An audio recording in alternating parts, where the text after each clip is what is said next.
Le profil d'entrepreneur que les investisseurs aiment financer sont de deux ordres. Il y a ce qu'on appelle les PME, les entrepreneurs PME. C'est quoi un entrepreneur PME? En général, c'est des entrepreneurs qui sont sur un secteur donné, par exemple de l'industrie, par exemple de l'agroalimentaire, qui ont un business model qu'on maîtrise et qui a une croissance, on va dire, normale, avec un historique d'activité relativement connu. Il y a aussi des entrepreneurs type les startups qui sont dans des secteurs nouveaux, souvent en lien avec la technologie et sur lesquels les investisseurs investissent sur de l'innovation. Donc dans les deux cas, les investisseurs aiment aller vers ce type d'entreprise. Maintenant, ce qu'il faut comprendre, c'est qu'en termes de niveau d'activité ou de niveau de maturité, autant sur les PME, les investisseurs aiment des PME qui ont un historique, donc qui ont 1 an, 2 ans, 3 ans et qui ont pu montrer leurs preuves. Autant aussi, en général, les investisseurs aiment des startups qui ont un historique de 1 ou de 2 ou de 3 ans. Maintenant, il y a ce qu'on appelle des investisseurs qui sont spécialisés sur les startups qui sont à la naissance, ce qu'on appelle les early stage investors. Eux, ils sont spécialisés, ils ont été formés pour pouvoir détecter les bons profils qui sont capables demain d'être les futurs Facebook. Si je prends des investisseurs type les banques ou les banquiers, ils sont, on va dire, ils ont une certaine attirance, une certaine appétence pour des secteurs tels que l'industrie. Ils ont une appétence sur des secteurs tels que l'agro-industrie, sur des secteurs tels que le transport, la logistique, le commerce général. Pourquoi? D'abord parce que c'est des secteurs sur lesquels, on va dire, le cycle de cash flow, de génération de l'argent est relativement connu par toutes les parties prenantes. On sait c'est qui l'acheteur, on sait c'est qui le vendeur, on sait combien de temps ça prend pour partir de l'acheteur jusqu'au vendeur. Les banques adorent ces types de secteurs et aussi parce que la durée est assez courte pour pouvoir récupérer son argent.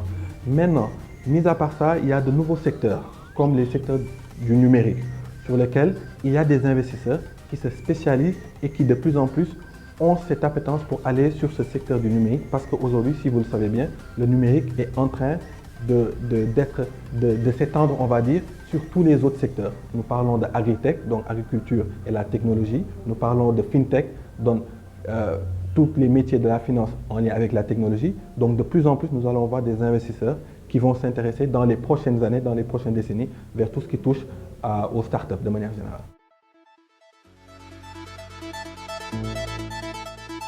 Aujourd'hui, pour monter un dossier de financement classique, il y a un process. Toujours, si on prépare un dossier de financement pour aller vers la banque, on peut vous demander certains documents ou certaines conditionnalités. Je donne un exemple. En général, le banquier voudra avoir un business plan. Un business plan, c'est un document où on retrace, on va dire, votre stratégie, qui sont dans vos équipes, votre cycle de production, votre cycle de commercialisation, entre autres, et aussi les éléments de risque qu'on entrevoit sur ce projet. Ce dossier de base permet aux banquiers de pouvoir, on va dire, analyser le risque et de voir est-ce que la banque est à l'aise pour financer ou pas. Après, il y a la question de la garantie aussi. Lorsque vous allez chercher un financement, il faut voir quelles sont les garanties que vous pouvez proposer en contrepartie. Donc, en général, on parle de garantie réelle, comme un titre foncier, une maison. On parle d'autres types de garanties, comme le gage de stock, comme un gage de véhicule ou comme le nantissement du matériel. Et donc, il faut avoir une visibilité 360 sur tous les types de garanties aussi que nous sommes prêts à proposer à ce banquier-là en retour pour recevoir ce financement.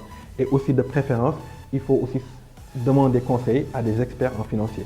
Maintenant, lorsque vous êtes une start-up sur laquelle vous voulez chercher du financement ou un investisseur, là, vous n'avez pas de garantie parce que c'est de l'immatériel, c'est de la connaissance, c'est de la technologie.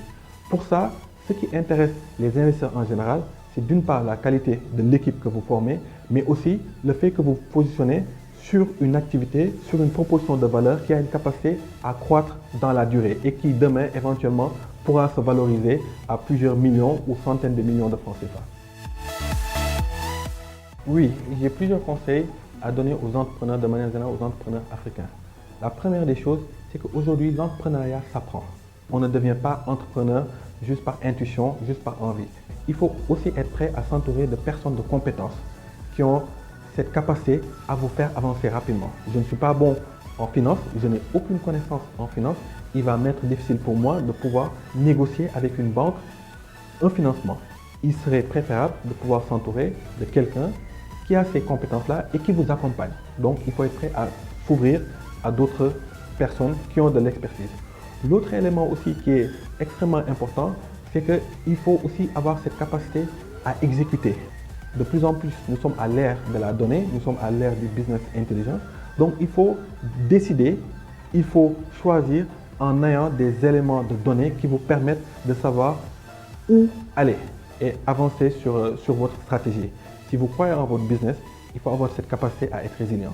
Le marché peut ne pas s'ouvrir à date d'aujourd'hui, le marché peut s'ouvrir dans un an. Il faut avoir cette capacité de résilience et pouvoir aussi amener cette vision-là que vous avez avec vos équipes.